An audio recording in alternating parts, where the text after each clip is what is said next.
Hello hi everyone, फिर हम आप लोग के बीच पेपर 1 लेके आ गए हैं। यह आपका previous year question one shot है, यानी कि 50 क्वेश्चन जो गणपत यूनिवर्सिटी में पूछा गया क्वेश्चन है, उसको आज हम स्टेप बाय स्टेप एक्सप्लेन करेंगे। किसके लिए यूजफुल है? तो ये जो क्वेश्चन है आपका पाटलिपुत्र यूनिवर्सिटी, मिथिला यूनिवर्सिटी में जो एग्जाम होने वाला है उस एग्जाम के लिए बहुत ही, और हम इस क्वेश्चन का एक एक करके एक्सप्लेन करेंगे। एग्जाम दे रहे हैं, पीएचडी का एग्जाम दे रहे हैं, उनके लिए प्रीवियस ईयर है, बहुत ही इंपॉर्टेंट प्रीवियस ईयर है। कभी कभी आपका प्रीवियस ईयर क्वेश्चन रिपीट कर देता है, तो इसलिए चलिए 1 नंबर क्वेश्चन क्या है। 1 नंबर क्वेश्चन आपका है मिथिला यूनिवर्सिटी पाटलिपुत्र यूनिवर्सिटी, दोनों के लिए इंपॉर्टेंट है। Which of the following should a manager ask before deciding whether or not to do research? जब मान लीजिए रिसर्च होता है तो मैनेजर क्या डिसाइड करता है, क्या नहीं करता है? what whether or not to do research? तो इसमें क्या है, विल द इंफॉर्मेशन ऑब्टेन, जो इंफॉर्मेशन होगा उसको इम्प्रूव करेगा, improve the quality of decisions enough to justify the cost. जब हम ये करेंगे तो ये क्या करेगा, इनफ को जस्टिफाई करेगा, ये भी होगा। In this research project the best use of available funds, research project में क्या होना चाहिए, फंड रहेगा तब तो रिसर्च होगा। In this research project the best use of available funds. तीसरा है आपका, ये भी सही है और ये भी सही है। तीसरा है will the pay of from the research worth dollars invested, यानी कि रिसर्च में क्या होता है, पैसा भी तो इन्वेस्टमेंट होता है, मेहनत के साथ साथ मनी भी इन्वेस्टमेंट होता है, इसलिए आपका ऑप्शन डी राइट हो जाएगा, यानी कि सब के सब ऑप्शन सही है। आप लोगों को कुछ भी कंफ्यूजन होगा हमें कमेंट बॉक्स में कमेंट करिएगा, उसका जवाब दिया जाएगा। अब आते हैं क्वेश्चन नंबर 2। 2 क्या है, when the marketing department of an organization attempt to determine the amount of time managers in this department spend at their computers in their offices each week, this is an example of this type of research। मान लीजिए कि marketing का काम हो, कोई organisation से कोई office है, वहाँ क्या है, मैनेजर का क्या काम होता है, मनी को कलेक्ट करना, और उसके बाद क्या होगा, मैनेजर इसमें जो कर रहा है मनी कलेक्ट करके इन्वेस्टमेंट का कर रहा है। उसके बाद department spend at the computer, department क्या कर रहा है, कंप्यूटर में मनी को स्पेंड कर रहा है, खर्च कर रहा है, in their office each week. तो दिस इज किस टाइप का ये एग्जांपल है आपका, डायरेक्ट पूछ रहा किस टाइप का एग्जांपल है। जैसे कि देखिए एक और कंसेप्ट में आता है, अगर स्कूल में टीचर बच्चे को पढ़ाते हैं तो क्या होता है, अप्लाइड रिसर्च होता है, कि अप्लाइड रिसर्च होता है। इसी तरह से यहाँ भी आपका वही कंसेप्ट है, determine the amount of the time the managers in this department spends at their computer in their office each week. तो ये क्या कर रहा है, अप्लाइड कर रहा है वहां पे, इसलिए अप्लाइड रिसर्च होगा। ऑब्जर्वेशन और ऑब्जर्वेशनल नहीं होता है, क्योंकि ऑब्जर्व वाला बात पॉइंट होता है, एडवांस नहीं होता है, कॉज एंड इफेक्ट का कहानी है आपका, ये अप्लाइड रिसर्च के इन द केस में आएगा। ठीक है, अब आता है question number third. Third question क्या है, when the deciding when the deciding question number third क्या है, देख लेते हैं। when the deciding whether research should be conducted each of the following factors is a major consideration except, मतलब जो research है कंडक्ट हो रहा है तो उसमें क्या फैक्टर है जो नहीं होना चाहिए, जो नहीं होना चाहिए। देखिए इसमें क्या कर रहा है, जो नहीं होना चाहिए एक्सेप्ट की बात कर रहा है, एक्सेप्ट हो नोट हो तो उस चीज को आपको फोकस करना होता है कि कौन सा नहीं है। तो पहला अगर हम देखते हैं तो टाइम कॉन्स्टेंट, देखिए टाइम बहुत ही इंपॉर्टेंट है, टाइम तो आपको देना होगा। अवेलेबिलिटी ऑफ डाटा, डाटा की भी अवेलेबिलिटी होना चाहिए, डाटा मतलब आप कहाँ से कलेक्शन कर रहे हैं ये भी आपके लिए इंपॉर्टेंट होना चाहिए, ये भी है, सही है। Availability of company employees who are survey expert, ये आपका ऑप्शन नहीं होना चाहिए। Value of research information in relation to its cost, हाँ वैल्यू ऑफ रिलेशन जो रिसर्च का होता है वो होना चाहिए। Availability of company employees who are survey expert, ये आपका ऑप्शन राइट होगा, ये गलत ऑप्शन, गलत ऑप्शन कौन होगा, सी हो जाएगा। Value of research information in relation to its cost, right option. Ability of company employees who are survey expert, ऐसा कुछ नहीं, जो सर्वे एक्सपर्ट रहेगा वही करेगा, इसमें क्या कर रहा है, एक्सेप्ट बताना है, कौन सा नहीं होगा, यही नहीं होगा।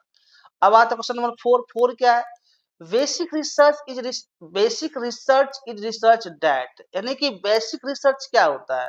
देखिए बेसिक रिसर्च क्या होता है, आपका बी ऑप्शन राइट है।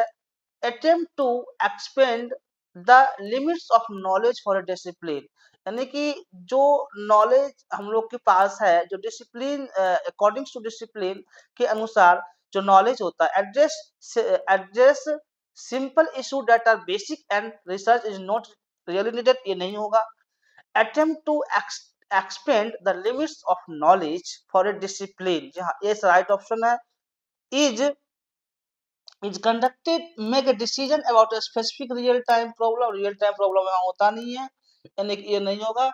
attempt to expand the limits to knowledge for discipline, यही आपका बेसिक रिसर्च होता है, जो हम स्टार्टिंग करते हैं, जो हमारे पास नॉलेज होता है, तो क्या करते हैं उसको डिसिप्लिन के अनुसार उसको एक्सपेंड करते हैं। attempt to expand the limits of knowledge for discipline के अनुसार, ठीक है। आपका ऑप्शन नंबर बी हो जाएगा बेसिक रिसर्च। अगर आपको basic research, applied research, action research related कुछ भी वीडियो चाहिए तो आप कमेंट बॉक्स में करिएगा, हम सब पे एक सेपरेट वीडियो बना देंगे। अब आते हैं क्वेश्चन नंबर 5। 5 क्या है? Research is defined as the dash and dash process of generating information for aid in business decision making. क्या होता है भाई? जब हम रिसर्च करते हैं, एक रिसर्च में एक होता है कि आपका डिसीजन मेकिंग तगड़ा होना चाहिए कि आप डिसीजन ले पाते हो कि नहीं। रिसर्च का मतलब ही होता है डिसीजन मेकर। क्या होता है? Decision maker. और रिसर्च क्या होता है? सिस्टमेटिक होता है और ऑब्जेक्टिव होना चाहिए, घुमा फिरा के नहीं। क्या होना चाहिए? सिस्टमेटिक और ऑब्जेक्टिव। रेगुलर रूटीन ऐसा थोड़ी है, नहीं होगा ये। सिस्टमेटिक रूटीन नहीं होता है। हाँ, सिस्टमेटिक और ऑब्जेक्टिव, सिस्टमेटिक और ऑब्जेक्टिव आपका रिसर्च में तगड़ा होना चाहिए। मार्केटिंग रिसर्च या कोई भी डिसीजन मेकिंग हो, डिसीजन मेकिंग फैक्टर आपका बहुत इंपॉर्टेंट होता है रिसर्च के एरिया में, ठीक है। ये भी नहीं होगा, यानी कि आपका सिस्टमेटिक और सर objectives, this is right option. Then move to next question, question number 6। 6 क्या आपका है? 6 नंबर क्वेश्चन है, according to the textbook, जो टेक्स्ट बुक है उसके अनुसार the most important reasons for not beginning the formal quantitative research process. इससे previous lecture में भी हम बता चुके हैं कि क्वांटिटेटिव क्वालिटेटिव क्या होता है। Quantitative in the sense of, आप क्वांटिटेटिव को ये समझ सकते हो कि वो नंबर के फॉर्म में होता है, क्वालिटेटिव वर्ड्स के फॉर्म में होता है, दोनों का अलग अलग कॉन्सेप्ट है। इसी में आपका और सारा बातें हैं जो हम अगले बताएंगे। चलिए क्वेश्चन पे आते हैं। क्वांटिटेटिव रिसर्च पूछ रहा है यहाँ पे, तो इसका जो है द बजट इज स्पेसिफाइड, ये नहीं होगा। द मैंने top management has not given approval, ये भी नहीं होगा। तो क्या कर रहा है? According to textbook the most important reasons for not beginning the formal quantitative, जो क्वांटिटेटिव रिसर्च होता है उसमें क्या नहीं होना चाहिए? Formal wing, okay. The research department is over branded project request, ये भी नहीं होगा। The problem has not clarified defined, problem में है डिफाइन होना चाहिए। प्रॉब्लम क्या होना चाहिए? डिफाइन होना चाहिए। इसका क्या क्या बोल रहा है कि problem has been not defined. अगर हम क्वांटिटेटिव रिसर्च करते हैं, जब तक हमको प्रॉब्लम पता नहीं रहेगा तब तक रिसर्च तो पॉसिबल ही नहीं है। और यहाँ नोट लगा दिया, कीवर्ड आपको देखना होता है कि कीवर्ड कौन सा है। नोट बीन क्लियरली डिफाइंड, इसलिए आपका ऑप्शन डी राइट होगा। इस चीज को हमेशा फोकस करना होता है, क्वेश्चन में की पॉइंट क्या क्या कर रहा है, की पॉइंट करते जाएंगे तो क्वेश्चन इजिली बनते जाएगा। क्वेश्चन नंबर 7 क्या है? 7 आपका जो है, according to the textbook के अनुसार is defined as anything that changes or may assume, जब कोई चेंजेस होता है हम assume करते हैं, मानते हैं कि different numerical values, जो numerical value होता है क्या हो सकता है भाई? वेरिएबल हो सकता है। जो हम कोई भी हम डाटा जब assume करते हैं, मानते हैं, तो may be done may be not done, depend on the situation. इसलिए आपका रिस्पॉन्स तो होगा नहीं, सिंबल होगा नहीं, फैक्टर होगा नहीं, आपका variable is the right option. Then move to next question, question number 8। which of the following is not a step in the process of problem definition, यानी कि इसमें क्या कहा? Note a step in the problem definition, कौन सा नहीं है? इसमें नहीं के बारे में पूछ रहा है, तो आपका ये जो हो जाएगा A number, obtain permissions from interested parties to research the problem. देखिए ascertain as decision maker objective होना चाहिए, हम पहले आपको बता दिए थे। Decision maker is the important for the research point of view, understand the background of the problem. हाँ, बैकग्राउंड जो भी प्रॉब्लम है उसको आपको समझना होगा, समझ के ही आप रिसर्च को आगे बढ़ा सकते हो।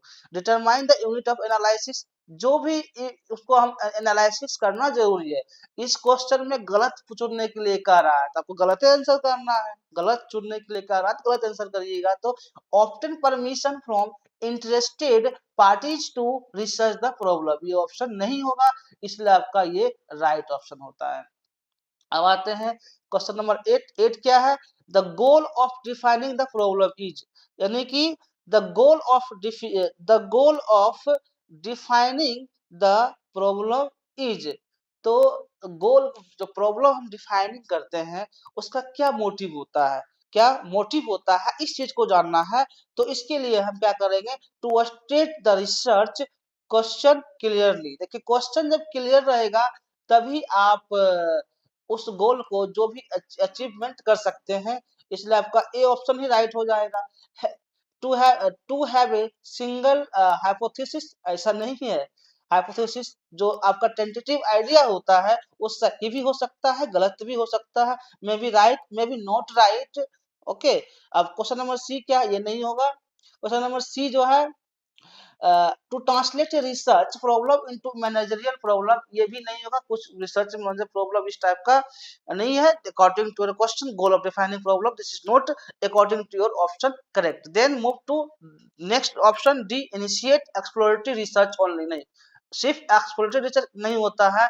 एक्सप्लोरेटरी रिसर्च क्या होता है? रिसर्च को एक्सप्लोर करना आपका एक्सप्लोरी रिसर्च होता है, जो हम पहले ही बता चुके हैं, यानी कि आपका ऑप्शन नंबर ए राइट। अब आते हैं क्वेश्चन नंबर 10 क्या है? When a researcher goes to the library, मान लीजिए कोई रिसर्चर है जब लाइब्रेरी की ओर जाता है to do an extensive literature review, बहुत सारे लिटरेचर रिव्यू को स्टडी करता है, पढ़ता है, ठीक है। To determine the some idea, देखिए जब रिव्यू जब हम पढ़ेंगे तो क्या होगा, हमारे पास आइडिया जनरेट होंगे कि कौन किस किस पॉइंट पे काम हुआ है, किस किस पे पॉइंट पे वर्क नहीं हुआ है। तो आपको उस पॉइंट को हाईलाइटेड करना, जब कब हुआ होता है जब आप रिसर्च पेपर पढ़ते हैं तब आइडिया मिलता है। Determine the some ideas for exploratory research, वहाँ क्या कर रहे हैं हम, दूसरे जो रिसर्चर जो पीएचडी कर लिया है उसका हम बुक निकाल करके, थीसिस निकाल कर पढ़ते हैं, पेपर पढ़ते हैं। तो इससे क्या हो, इस टाइप की रिसर्च को हम एक्सप्लोरेटरी रिसर्च कहते हैं। क्या कहते हैं? एक्सप्लोरेटरी रिसर्च कहते हैं। तो किसका एग्जांपल है? इससे पहले ही बताए थे हम, जो अदर सोर्सेज, प्राइमरी सोर्स क्या होता है, प्राइमरी डाटा एनालिसिस क्या होता है, जो आपने खुद से कलेक्ट किया है, सेल्फ कलेक्टेड, वो आपका प्राइमरी होता है। सेकेंडरी क्या होता है, जो डाटा में यहाँ पर जो दूसरे के सोर्स से पढ़ेगा वो आपका सेकेंडरी डाटा होता है। समझ गए होंगे। प्राइमरी क्या होता है, जो आपका सेल्फ कंडक्टर खुद से कलेक्ट करते हैं, कंडक्टर खुद से कलेक्शन करते हैं, प्राइमरी हो गया। प्रोजेक्ट टेक्निक, जो प्रोजेक्ट का कहानी है, यानी कि ये होगा नहीं, आपका सेकेंडरी डाटा हो जाएगा। हमने यहाँ प्राइमरी और सेकेंडरी दोनों को आपका क्लेरिफाई कर दिया। अब आते हैं, अगर आपका प्राइमरी डाटा का क्वेश्चन आएगा तब इजिली कर सकते हैं, जो मेरा खुद का कलेक्शन है वो प्राइमरी हो गया। अब आते हैं क्वेश्चन नंबर 11। क्या है? With respect to research design, देखिए एक आपका ये पॉइंट बहुत इंपॉर्टेंट है, रिस्पेक्ट रिसर्च डिजाइन। जब हम रिसर्च करने बैठते हैं तो आपका रिसर्च डिजाइन किस प्रकार का है, डिपेंड करता है इस पे कि आपका रिसर्च डिजाइन में कितना पावरफुल रिसर्च डिजाइन बनाए हैं। तो स्टडी केस स्टडीज में be used in both descriptive and exploratory research. क्या है इसमें? जो हम ये करेंगे आपका केस स्टडी करेंगे किसमें, both descriptive and exploratory, descriptive writing, exploratory explore करना, यानी कि आपका ए ऑप्शन राइट हो जाएगा। एक्सपेरिमेंटेशन में भी एक्सप्लोरेटरी जी नहीं, एक्सपेरिमेंटेशन एक्सप्लोरेटरी का अलग कहानी है, जो आप प्रैक्टिकल बेस पे करते हो एक्सपेरिमेंट का होता है। यहाँ क्या कर रहा है, रिसर्च डिजाइन की बात कर रहा है, with respect to research design के अकॉर्डिंग कौन सा आंसर आपका सही होगा। तो सिर्फ क्या करते हैं, जब हम डिस्क्रिप्टिव और एक्सप्लोरेटरी करते हैं तब तो रिसर्च डिजाइन का प्रॉब्लम हम इसको सोल्व करते हैं। केस स्टडीज में भी यूज टू डिस्क्रिप्टिव नहीं, केस स्टडीज इसमें नहीं होता है। डिस्क्रिप्टिव रिसर्च में भी कैटेगरीज आइदर एक्सप्लोरेटरी रिसर्च, ये भी एक्सपेरिमेंटेशन का कहानी नहीं है, यानी कि आपका ऑप्शन नंबर ए राइट होगा। अब आते हैं क्वेश्चन नंबर 12। 12 क्या है? Exploratory research can be involve each of the following except, मतलब एक्सप्लोरेटरी रिसर्च जो है किसमें इन्वॉल्व होता है, तो इसमें क्या नहीं होता है, एक्सेप्ट दैट मीन्स क्या नहीं होता है उसको छोड़ के बताना है आपको। तो इसमें क्या होता है, देखिए मैंने पहले ही बताया कि जो सेकेंडरी सोर्स ऑफ डाटा जो होता है आपका, सेकेंडरी सोर्स ऑफ डाटा जो आप किसी और से लेते हैं, जैसे पेपर पढ़ लेना या किसी की रिसर्च पेपर पढ़ लेना, पूरा वो आपका सेकेंडरी सोर्स होता है। तो ये सर्वे नॉलेज पीपल, हाँ, जब हम एक्सप्लोरेटरी रिसर्च करते हैं सर्वे से डाटा कलेक्शन करते हैं, ये सही है। अभी जस्ट मैंने क्लेरिफाई किया है, सेकेंडरी डाटा ये भी सही है, केस अच्छा ये भी सही है। जब हम एक्सप्लोर करेंगे तो वहाँ पर एक्सपेरिमेंट नहीं होता है, ये आपका एक्सपेरिमेंट नहीं होता है, इसलिए आपका ये ऑप्शन हो जाएगा। देखिए लेबोरेटरी फॉर्म में जो हम एक्सपेरिमेंट करते हैं वो आपका एक्सपेरिमेंटल रिसर्च होता है, ठीक है। यहाँ पर एक्सप्लोर की बात कर रहा है, इसलिए आपका ये ऑप्शन अकॉर्डिंग टू क्वेश्चन नहीं होगा, और जो नहीं होगा इसी को चुनना था, इसलिए आपका डी ऑप्शन राइट होगा। अब आते हैं क्वेश्चन नंबर 13। 13 क्या है, the one group protest पोस्टेस्ट design, ये आपका करा वन ग्रुप प्रोटेस्ट और पोस्टेस्ट डिजाइन, तो इसमें क्या हो जाएगा। देखिए is an example of a good experimental design, ऐसा नहीं है कि गुड एग्जांपल एक्सपेरिमेंटल डिजाइन हो सकता है। Use of control group, the influence of experimental treatment और टू नहीं, आपका does not control for the history, ये ऑप्शन राइट होगा, does not control for history. Then move to the question number 14। 14 क्या है, the purpose of most research experimentation, जब research experimentation होता है तो is to measure and compare the effect of the experimental treatment on the variable, क्या है, on the variable. Actually जब हम मोस्ट ऑफ रिसर्च, जब एक्सपेरिमेंट करके रिसर्च किया जाता है तो उसमें जो इफेक्ट्स निकलता है, देखिए यहाँ पर कहानी क्या, जो इफेक्ट निकलता है वो अब क्या होता है, डिपेंडेंट होता है। इंडिपेंडेंट जब हम एक्सपेरिमेंट करके करते हैं तो क्या होता है, कहीं ना कहीं इंडिपेंडेंट तो होता ही नहीं है, वहाँ डिपेंडेंट वेरिएबल होता है। क्या होता है, experimental treatment on the dependent variable. Dependent independent नहीं होता किसी दूसरे पर डिपेंडेंट होना। कंट्रोल एक्सटर्नस में क्या होता है, आउटर साइड वाला होता है, आउटर साइड एक्सटर्नस होता है। कंट्रोल मतलब जो कंडीशंस होता है कंट्रोल कंडीशन में हो, कभी अनकंट्रोल होगा तो क्या होगा, रिसर्च कहीं ना कहीं हो सकता है वो नुकसान करे। But dependent variable is the right option. अब आता है क्वेश्चन नंबर 15। 15 क्या है आपका, इफ द इंटरव्यूअर, मान लीजिए इंटरव्यू, यदि interviewer are change during a research study, जब रिसर्च स्टडी चेंज करता है तो this would have what type of effect on external variable. External मतलब क्या होता है, जो बाहरी वेरिएबल होता है आपका वो एक्सटर्नल वेरिएबल होता है। Interviewer changed interviewer change during a research study, this would have what type of effects on the external variable। Testing effects नहीं होता है, हिस्ट्री इफेक्ट्स नहीं होता है, सिलेक्शन वाइज नहीं होता है आपका। दिस ऑप्शन राइट, इंस्ट्रूमेंटेशन के अनुसार इंस्ट्रूमेंटेशन वाला ही सही होगा, क्योंकि जो इंटरव्यू होता है वो इसको ये करता है। अब आते हैं क्वेश्चन नंबर 16। 16 क्या है, when a respondent is asked to indicate his annual income in one of 5 categories, example of, जो एनुअल इनकम है मान लीजिए 5 कैटेगरी में दिया हुआ है तो इसका एग्जांपल किस टाइप का ये एग्जांपल है। एक्चुअली जो एकदम सीक्वेंस बाय दिया हुआ है, एनुअल इनकम दिया हुआ है तो खुद से दिमाग लगा सकते हैं, सीक्वेंस बाय है, एनुअल इनकम है, तो हो सकता है ये स्ट्रक्चर डिसीजन ही होगा, क्योंकि स्ट्रक्चर वे में इसका एक्सप्लेन किया गया है अकॉर्डिंग टू योर क्वेश्चन, इसलिए आपका स्ट्रक्चर्ड वाला ऑप्शन सही हो जाएगा। अनस्ट्रक्चर होगा ही नहीं भाई, सीक्वेंस चल रहा है, डिजाइन क्वेश्चन तो कोई सवाल ही नहीं उठता है, अनस्ट्रक्चर डिजाइन होगा होगा ही नहीं, तो आपका ऑप्शन स्ट्रक्चर क्वेश्चन आ जाएगा। अब आता है क्वेश्चन नंबर 17। 17 क्या है, which of the following statements about survey is false, जब हम सर्वे करते हैं तो इसमें कौन सा फॉल्स कथन है, आपको गलत स्टेटमेंट को बताना है। क्या करना है, क्वेश्चन में गलत चीज को ही बताना है। द पर्सन हु आंसर, क्या है, द पर्सन हु आंसर, जो आंसर करता है, interviewer, question is called a respondent. देखिए सही बात है, अगर हमसे कोई क्वेश्चन करता है तो उसका रेस्पॉन्ड तो देते ही हैं, तो राइट ऑप्शन है ये नहीं होगा।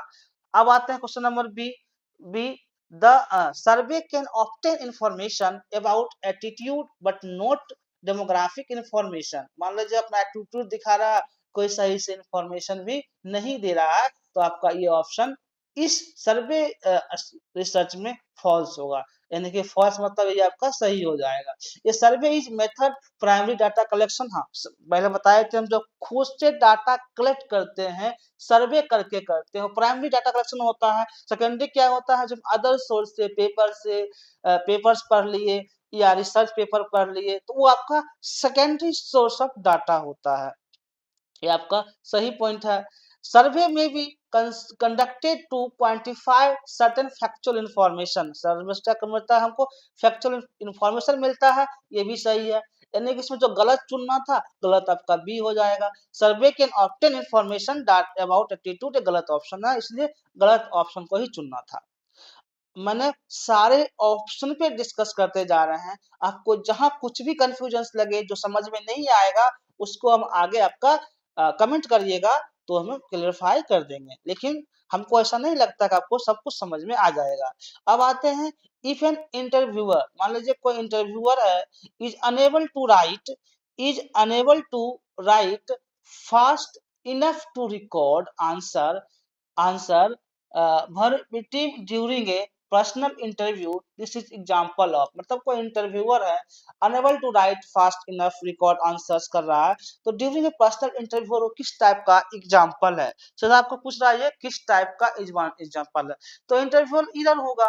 मान लीजिए जब वो सही से कुछ कर ही नहीं रहा है, फास्ट उस कर रहा है, कोई सा सिस्टम में अनेबल, कोई सिस्टम में नहीं फॉलो कर रहा है, तो क्या होगा, वो इंटरव्यूअर इधर होगा, सही से काम ही नहीं कर रहा, ये तो नहीं होगा, सोशल डिजिबिलिटी नहीं होगा ये, यानी कि आपका इंटरव्यूअर इधर हो जाएगा। क्या हो जाएगा, इंटरव्यूअर, यहाँ शब्द आया गया इंटरव्यूअर, इधर इज राइट ऑप्शन।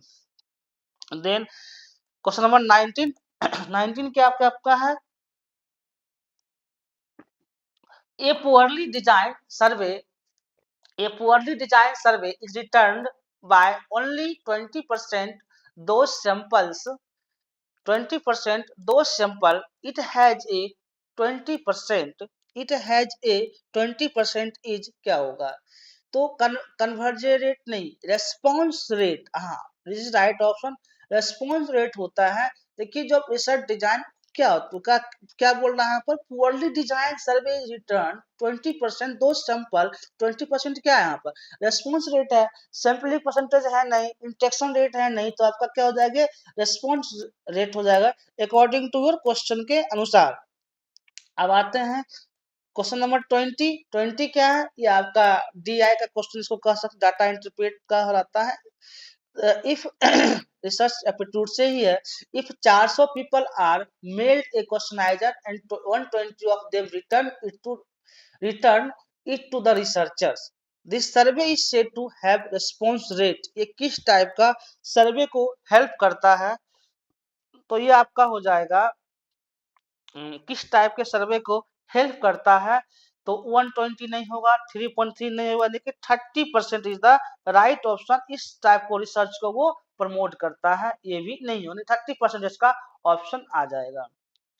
अब आते हैं क्वेश्चन नंबर 21 क्या है, the type of survey method, जो हम सर्वे मेथड करते हैं, सर्वे मेथड क्या होता है, primary data collection, primary source, okay, survey method which typically ranks highest on response rate, जो सर्वे रिसर्च करते हैं उसमें क्या होता है, ये पर्सनल होता है, ठीक है, हम लोगों से पूछते हैं, ये पर्सनल चीज होता है, रिसर्चर इंडिविजुअल सब वर्क करता है, ये आपका सर्वे मेथड ऑफ रिसर्च होता है, मेल नहीं होता है, टेलीफोन सेकेंडरी होता है, all rank about the same, no. अब आते हैं क्वेश्चन नंबर 22 क्या है, when the wear and tear on the cover of library book is used as a measure of the frequency with which this book has been used, this example of, यानी कि where और tier, जो हम library में book को cover करके मतलब होता है, उसका यूज क्या करते हैं, frequency with the which book has been use, तो किस टाइप का ये एग्जाम्पल है, ये आपका पूछ रहा है। तो वहाँ क्या है भाई, जो हम फिजिकल ट्रेस एग्जाम्पल होगा, जो लाइब्रेरी बुक होता है फिजिकल ही होगा, खुद सोच लेंगे तो आंसर निकल जाएगा। ऑब्जर्वेशन नहीं होता है, वो आपका फिजिकल ट्रेस एविडेंस क्या होता है, फिजिकल ट्रेस एविडेंस टाइप का एग्जाम्पल है, इसी टाइप का एग्जाम्पल आएगा। मैकेनिकल ऑब्जर्वेशन नहीं है, कंटेंट एनालिसिस थोड़ी वहाँ कर रहे हैं हम, क्या कर रहा है, a library book is used as measure of the frequency of with his book has been used, book use होता है, क्या हम लाइब्रेरी जाते हैं, हम लोग बुक लाइब्रेरी से पढ़ते हैं, लेकर पढ़वे करते हैं ना, तो फिजिकल टेस्ट एविडेंस हो जाएगा। अब आते हैं क्वेश्चन नंबर 23। 23 क्या है, A records eye movements in relation to some stimulus, जो आई रिकॉर्ड्स होता है क्या होगा ये, साइकोलॉजिकल नहीं होगा, ऑडियोमीटर नहीं होता है, वॉइस मीटर तो हम बोल के करते हैं, आई ट्रैकिंग इक्विपमेंट, जो आई मूवमेंट होता है क्या होता है आपका, eye tracking equipment is the right option. अब आते हैं क्वेश्चन नंबर 24। 24 क्या है, observation allows for all of the following, जो ऑब्जर्वेशन होता है, रिसर्च का मतलब क्या होता है, ऑब्जर्व जब हम करते हैं तो वहां पर ऑब्जर्वेशनल रिसर्च में क्या सोचते हैं कि मैंने ऑब्जर्व क्या किया, ऑब्जर्व में तो इस चीज को हम फोकस करते हैं, इसमें कौन नहीं होगा, ऑब्जर्वेशनल रिसर्च के अकॉर्डिंग कौन नहीं होगा उसको एक्सेप्ट, उसको बताना है आपको। तो क्या है, ये systematic recording of the non verbal behaviour, हाँ सिस्टमेटिक होना चाहिए non verbal behaviour, the amplification of the results from other forms of research by providing complementary evidence, हाँ जो complementary evidence है वो भी provide होना चाहिए, the gathering of evidence to explain purchase intention, gathering देख रहे हैं, gathering word क्या आ गया यहाँ पे, तो gathering evidence में हम कोई gathering नहीं कर सकते हैं, इधर उधर से डाटा पुट नहीं कर सकते हैं खरीद करके, ये नहीं होता है, इसलिए आपका ये ऑप्शन गलत है, मतलब अकॉर्डिंग टू क्वेश्चन ये नहीं होना चाहिए, इसलिए आपका अकॉर्डिंग टू ऑप्शन क्वेश्चन के अनुसार आपका सी ऑप्शन राइट होगा। The gathering and recording of what people actually do और what events take place during a purchase situation, हाँ परचेज सिचुएशन सही है, आपका ऑप्शन सी राइट हो जाएगा, ये देखिए गलत है ये। अब आते हैं 25। 25 क्या है, when a supervisor is asked to rate each of his subordinates on a 5-point scale, where 1 means that the worker is unsatisfactory and 5 means that worker is exceptional, this is an example of which type of a scale, यह देखिए ये आपका ratio scale, interval scale, ordinal scale क्या होता है, एक ratio मतलब जैसे 1:2 का रेशियो इस टाइप का होता है, ऑर्डर मतलब क्या होता है, मान लीजिए कोई खिलाड़ी खेल रहा है तो उसका किस रैंक ऑर्डर में उसको उतारा जा रहा है, ठीक है, बैट्समैन को फर्स्ट ऑर्डर सेकंड ऑर्डर इस तरह से रैंक डिस्ट्रीब्यूट कर दिया जाता है, तो इसमें क्या करा आपका, इसमें हो जाएगा एक्स और इंटरवल ऑर्डर क्या हो जाएगा, interval order, this is the right. अगर आपको इस पे इंटरवल स्केल, अगर इस पे कुछ चाहिए तो आप कमेंट कर सकते हैं कि रेशियो स्केल क्या है, इंटरवल क्या है, ऑर्डिनल स्केल क्या है, लेकिन आपका अकॉर्डिंग टू द क्वेश्चन जब अनसैटिस्फैक्टरी मिलता है तो आपका interval scale, this is right option. Then move to 26।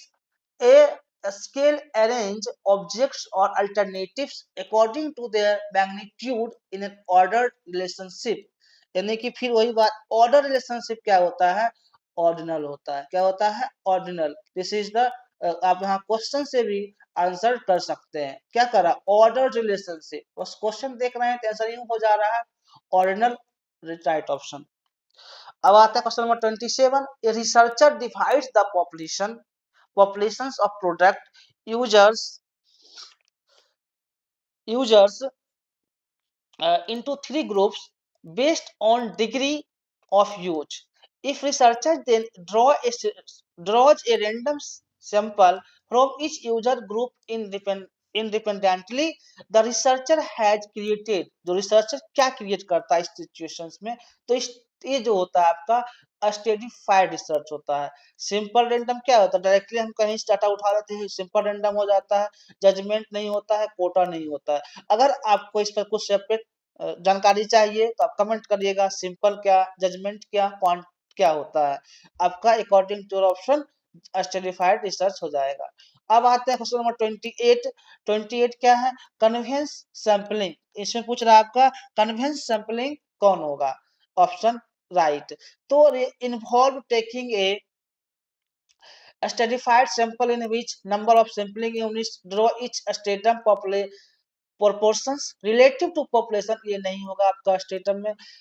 इस sampling that involve using a combination of other, नहीं अदर टेक्निक्स कॉम्बिनेशन नहीं होता, ये नहीं होगा। इंश्योर नहीं होगा। अब आते हैं हम आपका डी।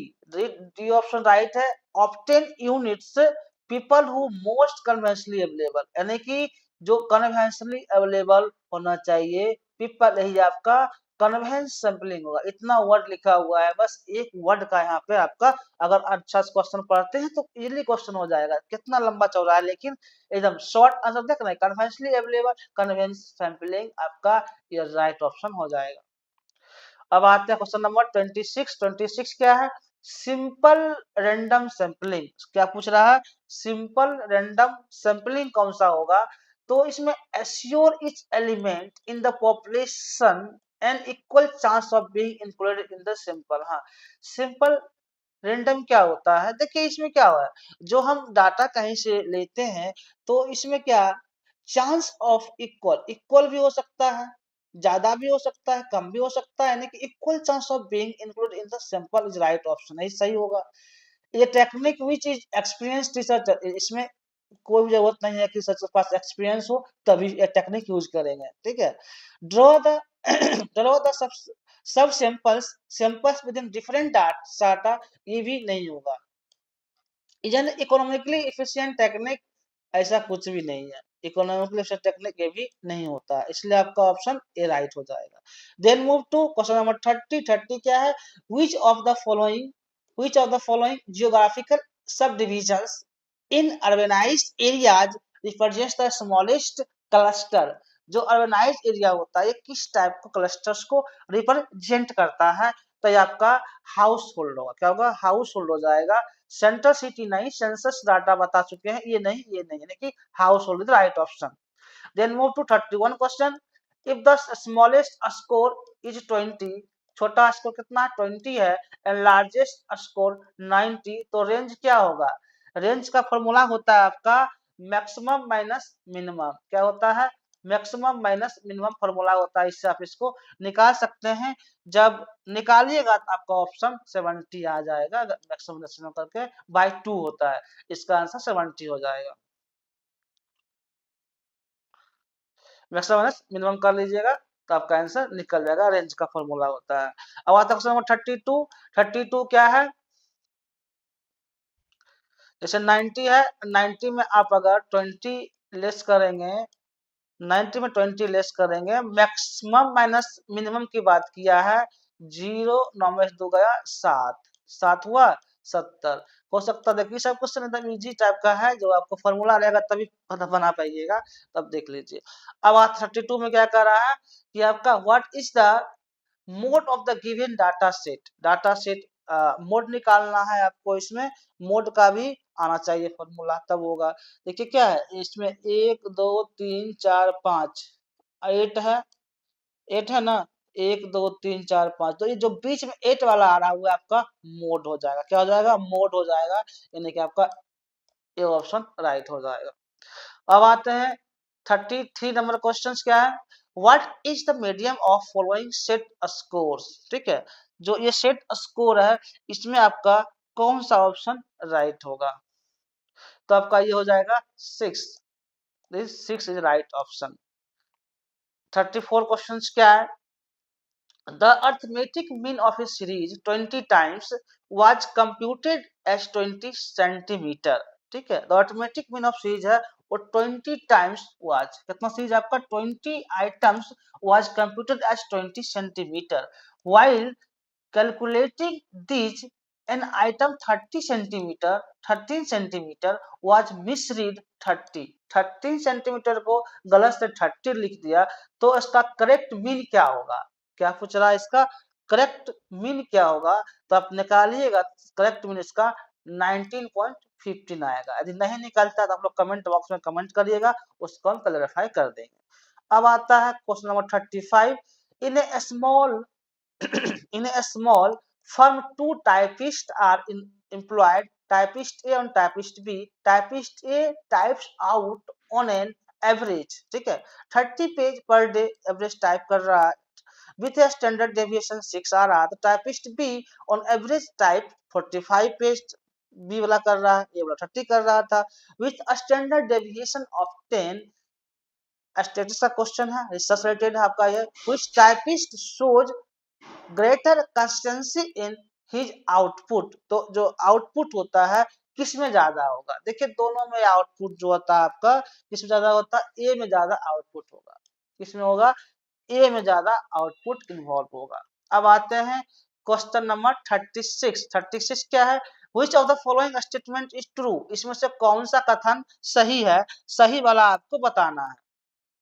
तो researcher should never tell respondent the true sponsor of the research because this will only bias their responses। नहीं, रिसर्च में किसी भी प्रकार के बायसनेस नहीं होना चाहिए कि अगर हमें जान पहचान का है तो उससे हम पब्लिश कर लेते हैं, कभी भी बायसनेस रिसर्च में अलाउड नहीं होता है, हमेशा ऑनेस्टी होना चाहिए, ठीक है, ये ऑप्शन नहीं होगा। ऑप्शन नंबर बी क्या है, researchers have the responsibility to preserve the privacy of respondent. Privacy आपको बहुत ही ज्यादा इंपॉर्टेंट है रिसर्च के एरिया में मेंटेन करने का, अगर नहीं करते हैं तो आपका डाटा लेकर के कोई और पब्लिश कर देगा और आपका मेहनत किया हुआ किसी और के नाम चला जाएगा, इसलिए आपको रिसर्च के एरिया में प्राइवेसी बहुत ही इंपॉर्टेंट मैनेज करना होता है, इसलिए आपका ऑप्शन भी सही होगा। रिसर्चर हैव रिस्पांसिबिलिटी रिवार्ड, ये नहीं होगा, अन ये भी नहीं होगा, आपका ऑप्शन बी सही होगा। क्यों होगा, मैंने ऑलरेडी इसका बता दिया। अब आते हैं क्वेश्चन नंबर 37। 37 क्या है, आईपीआर स्टैंड फॉर। आईपीआर मतलब क्या होता है, इसका डायरेक्टली आपका फुल फॉर्म पूछा है, तो इंटेलेक्चुअल प्रॉपर्टी राइट, क्या होता है इसका फुल फॉर्म आपका, इंटेलेक्चुअल प्रॉपर्टी राइट, ये होगा ही नहीं आपका, ये ऑप्शन सही होगा। अब आते हैं 38 क्वेश्चंस में, it lists all the sources you have used in your thesis। जब हम थीसिस लिखते हैं तो क्या क्या सोर्स यूज करते हैं, so readers can easily find what have cited, आपने क्या क्या उसमें साइट किया है, वो कहाँ मेंशन करते हैं, वो सबसे लास्ट में करते हैं, रेफरेंस के तौर पर हम मेंशन करते हैं, हम किस डाटा क्या लिए हैं, प्रॉपर वे में उसका नाम मेंशन करना होता है, उसका मतलब कि दिखाते हैं, तो ये किस में आता है आपका, रेफरेंस में आता है, किस फॉर्म में आता है, रेफरेंस फॉर्म में आता है। डब्ल्यू डब्ल्यू बहुत इजी क्वेश्चन है, आईसीटी का क्वेश्चन है, वर्ल्ड वाइड वेब, क्या होगा, world wide web, right option. Question number 40 क्या है, 40 है आपका, इज नॉर्म्स और standards of behaviour that guide moral choice about our behavior and our relationship with others। जो रिलेशनशिप बिहेवियर होता है वो किस में सही ऑप्शन होगा इसका, तो होगा इथिक्स। इथिक्स मैंने पहले ही बताया था इथिक्स के बारे में कि रिसर्च में भी क्या होता है, लॉज है कि अगर आप किसी का डाटा कॉपी करते हैं तो वहाँ क्या होता है, आपका मोरल डाउन होता है, बिहेवियर चेंजेस होता है, तो इस किस टाइप रिलेशन में आता है, तो इथिक्स है, वहाँ भी कानून फॉलो होता है। तो 41 क्या है, which of the following is an database of journal. जो डाटाबेस जर्नल होता है वो किस में है, एल्सेवियर है। एल्सेवियर में आप जाकर के रिसर्च पेपर डाउनलोड करके पढ़ सकते हैं, मेडिकल में नहीं, इंजीनियरिंग में नहीं, एल्सेवियर होगा, ठीक है। अब आते हैं 42 questions, which is the most widely used engine from below given list, यानी कि इसमें कौन सा ज्यादा हम यूज करते हैं सर्च इंजन में, कौन सा सर्च इंजन ज्यादा यूज करते हैं, तो गूगल होगा, गूगल ज्यादा यूज हो रहा है ना अभी, गूगल ही होगा, ये दोनों होगा ही नहीं, ठीक है, राइट ऑप्शन गूगल आपका है। अब आते हैं क्वेश्चन नंबर 43। 43 क्या है, from below given list of tools which can be helpful to a researcher for calculation with the help of formulate. जब हम कैलकुलेशन करते हैं तो किसका यूज करते हैं कैलकुलेशन में, एक्सेल का करते हैं, सिंपल बात है कि एक्सेल का यूज हम कैलकुलेशन में करते हैं, वर्ड का थीसिस फॉर्मेट में करते हैं, प्रेजेंटेशन का पावर पॉइंट में करते हैं, हम सब का आपका इसका एक्सप्लेन कर दिए हैं, इसलिए आपका इस 43 का आंसर एक्सेल हो जाएगा। 44 क्वेश्चंस क्या है, 44 है, is a process to create personalized letters and pre-addresses envelopes or mailing labels for mass mailings office tools। जो ऑफिस टूल्स होता है उसमें क्या होता है, हम मेल मर्ज करते हैं, मेल मर्ज करके दोनों को हम ये कर लेते हैं। क्वेश्चन नंबर 45 क्या आपका है, form below given list of tools, जो दिया हुआ है list, which tool will you use to make presentation, क्या कर रहा है, make presentation in front of client of you firm. Presentation के लिए क्या करते हैं, अभी जस्ट बताए हैं आपका हम, पावर पॉइंट होता है प्रेजेंटेशन के लिए, ठीक है। आप 46 क्या है, which of the following is widely accepted citation system, citation system में वाइडली यूज क्या करते हैं हम, एपीए करते हैं। एपीए का फुल फॉर्म क्या होता है, अमेरिकन साइकोलॉजिकल एसोसिएशन। हो सकता है क्वेश्चन पूछे, इस चीज को आप फोकस करिए, अमेरिकन साइकोलॉजिकल एसोसिएशन एपीए होता है।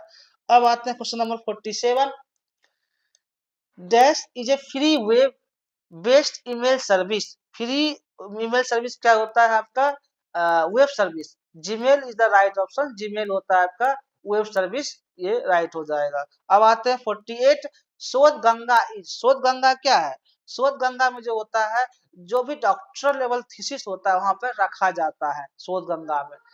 कहाँ, डॉक्टरल लेवल थीसिस को रखा जाता है शोध गंगा में। रिसर्च पेपर का नहीं है, कहानी नहीं है, एंटीवायरस तो होता ही नहीं है, रिसीवर ऑफ डॉक्टरल थीसिस। अब आते हैं 49 क्वेश्चंस क्या है, from below given list of softwares which is related to plagiarism check, यानी कि इसमें जो सॉफ्टवेयर दिया हुआ है, प्लेगरिज्म चेक किससे करते हैं हम, तो प्लेगरिज्म चेक जो होता है आपका टर्टिन से होता है, किससे होता है, टर्टिन से आपका प्लेगरिज्म चेक हो जाता है। टर्टिन, इससे नहीं होता, इससे नहीं, इससे नहीं, टर्टिन से प्लेगरिज्म चेक होता है।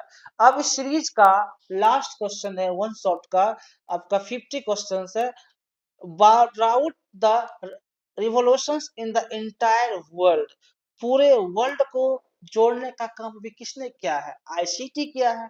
इंफॉर्मेशन कम्युनिकेशन टेक्नोलॉजी के वजह से ये आया, विलेज पूरे गांव को जोड़ करके ग्लोबल विलेज पर, मतलब पूरे दुनिया का इंफॉर्मेशन मेरे पास आ जाता है, ये आईसीटी के थ्रू ही आ जाता है। अगर आईसीटी नहीं होता तो किसी भी एंगल से पॉसिबल नहीं होता, ठीक है, आईसीटी ऑप्शन राइट हो जाएगा। ओवरऑल हमने आज 50 क्वेश्चन डिस्कस कर लिए हैं। जिन लोगों को कुछ कंफ्यूजन होगा आप हमें कमेंट बॉक्स में कमेंट कर सकते हैं। उसके बाद जो लोग चाहते हैं कि मेरा इस बार एग्जाम क्लियर हो, उन्हीं लोगों के लिए हमने ये वीडियो बनाया है वन शॉट, ताकि आपके कोई भी एग्जाम पैट का एग्जाम हो वो आपका जल्द से जल्द इसी बार क्लियर हो।